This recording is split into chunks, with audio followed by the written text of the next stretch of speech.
नमस्कार साथियों, इस लेक्चर में हम the revolutionary movement in India का अगला पार्ट करेंगे। इस लेक्चर में हम देखेंगे कि इंडियन नेशनल आर्मी के जो सैनिक थे उनके ऊपर लाल किले से मुकदमा चलाया गया। तो हमने पिछले लेक्चर में जाना कि द्वितीय विश्व युद्ध चला था 1939 से 1945 के मध्य, और जब जापान के ऊपर अमेरिका के द्वारा परमाणु बम गिराए गए, उसके बाद जापान ने समर्पण कर दिया और द्वितीय विश्व युद्ध समाप्त हो गया। जापान के ऊपर अमेरिका के द्वारा 2 बम गिराए गए, परमाणु बम। एक तो 6 अगस्त 1945 को गिराया गया, एक 9 अगस्त 1945 को गिराया गया। ठीक है, उसके बाद 15 अगस्त 1945 को जापान ने आत्मसमर्पण कर दिया और 18 अगस्त 1945 को एक विमान दुर्घटना में नेताजी शहीद हो गए। इतनी बातें हमने जान ली। फिर उसके बाद क्या होता है कि आज़ाद हिंद फौज के सैनिकों को गिरफ्तार कर लिया जाता है और इनके ऊपर जो है मुकदमा चलाया जाता है। इनके ऊपर ये कहकर मुकदमा चलाया जाता है कि ये ब्रिटिश सरकार के सैनिक थे, लेकिन ये जो है ब्रिटिश सरकार के खिलाफ ही जो है एक सेना बनाकर जो है युद्ध लड़ रहे थे, इसलिए इनके ऊपर जो है देशद्रोह का आरोप लगाकर मुकदमा चलाया जाता है लाल किले के ऊपर से। तो देखते हैं आज़ाद हिंद फौज के INA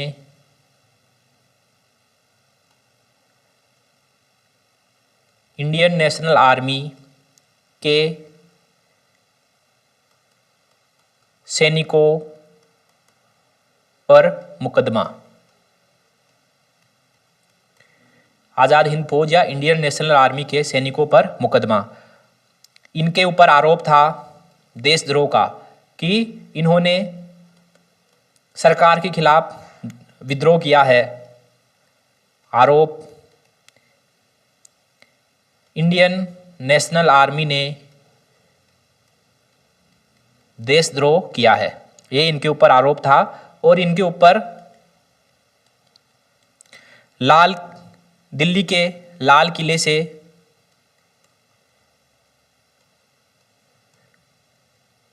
मुकदमा चलाया गया। इनमें प्रतीकात्मक रूप से 3 सैनिक थे। ठीक है, एक थे सिख, एक थे हिंदू और एक थे मुस्लिम। इनमें 3 सैनिक कौन कौन थे जिनके ऊपर मुकदमा चलाया गया लाल किले से?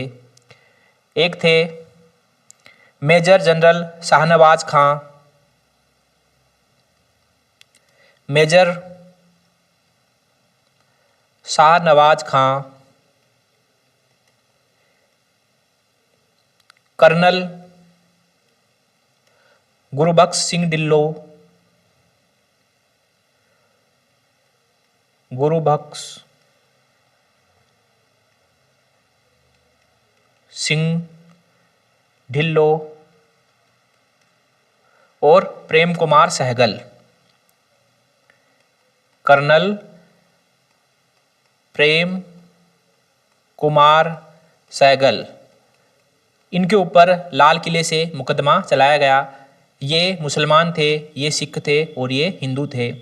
तो जब इनके ऊपर मुकदमा चलाया तो इनके बचाव में लगभग सभी भारतीय पार्टियां आ गई। तो बचाव पक्ष में कौन कौन था? तो बचाव पक्ष में था, इनके बचाव में कौन कौन आया? इनके बचाव में आए Congress, Muslim league,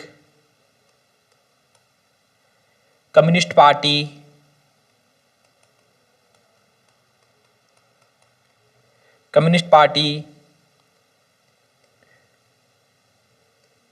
unionist party,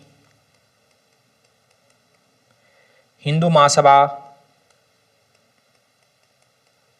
आदि पार्टियों ने इनका बचाव किया, इनका समर्थन किया। इनके अलावा जनता की तरफ से भी बड़े पैमाने पर जो है इनको सहयोग मिला, छात्रों के द्वारा सहयोग मिला और भी अन्य जो है समूहों के द्वारा इनको सहयोग मिला। और पुणे में कांग्रेस की एक मीटिंग होती है। पुणे में कांग्रेस की एक मीटिंग होती है जिसमें वकीलों का एक दल गठित किया गया। तो पुणे में कांग्रेस की मीटिंग होती है, मीटिंग हुई जिसमें वकीलों का एक दल गठित किया गया मुकदमा लड़ने के लिए।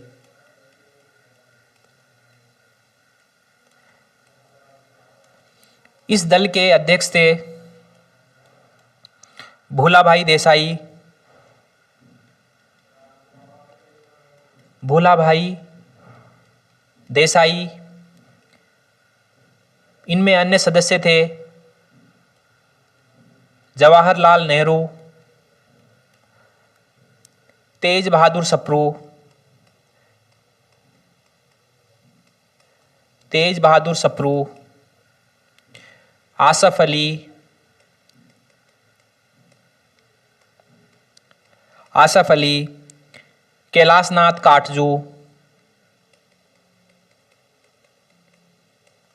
कैलाशनाथ काटजू और एक थे रघुनंदन शरण।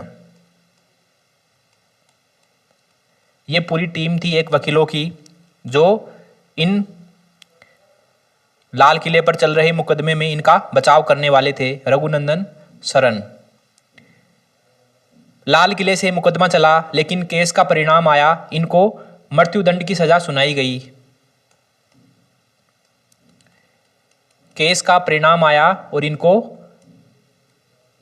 मृत्युदंड की सजा सुनाई गई। लेकिन ये मृत्युदंड की सजा कभी भी कार्यान्वित नहीं हो सकी, क्योंकि भारत में इतने बड़े पैमाने पर विरोध प्रदर्शन थे इनके खिलाफ मुकदमा चलाने के लिए और ये सजा देने के लिए बड़े पैमाने पर विरोध प्रदर्शन हुए, देशव्यापी विरोध प्रदर्शन हुए। और इन विरोधों में जो है लाल किले को घेरा गया, हड़तालें आयोजित की गई, जुलूस निकाले गए, धरना प्रदर्शन दिया गया, बहिष्कार किया गया। तो इसमें क्या था कि लाल किले को घेरा गया, हड़तालें आयोजित की गई, हड़तालें आयोजित की गई, जुलूस निकाले गए, धरना प्रदर्शन किया गया और बहिष्कार किया गया। ठीक है। और नारे लगाए गए कि लाल किले को तोड़ दो, आज़ाद हिंद फौज के सैनिकों को छोड़ दो। तो ऐसे नारे लगाए गए कि लाल किले को तोड़ दो और आज़ाद हिंद फौज के सैनिकों को छोड़ दो। ठीक है। इसके बाद सरकार जो है जनता के सामने झुकने के लिए तैयार हो गई और इसका परिणाम क्या निकला? इसका परिणाम निकला कि उस समय जो वायसराय थे जिनका नाम था लॉर्ड वेबल, उन्होंने अपने विशेषाधिकार का प्रयोग किया और इनकी सज़ा माफ़ कर दी। विशेषाधिकार का प्रयोग किया,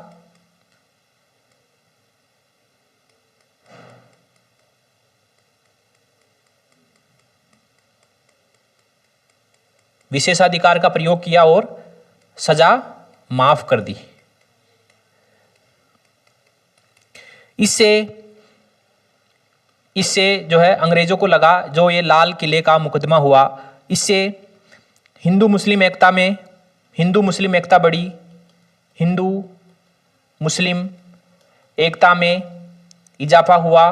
और इस मुकदमे से और विरोध प्रदर्शन से अंग्रेजों को ये एहसास हुआ कि अब अंग्रेजों की सत्ता भारत में लंबे समय तक नहीं रह सकती।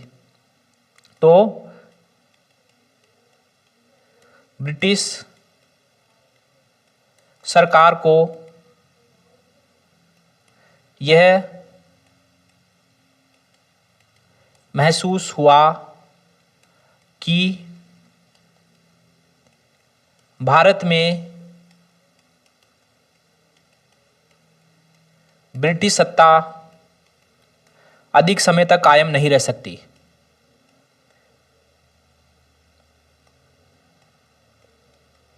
ज़्यादा दिनों तक कायम नहीं रह सकती। ओके, तो ये था आज़ाद हिंद फौज के सैनिकों पर मुकदमा लाल किले से चलाया गया था। ठीक है साथियों, तो इसी के साथ ये लेक्चर समाप्त होता है। मिलते हैं अगले लेक्चर में, तब तक के लिए थैंक यू वेरी मच।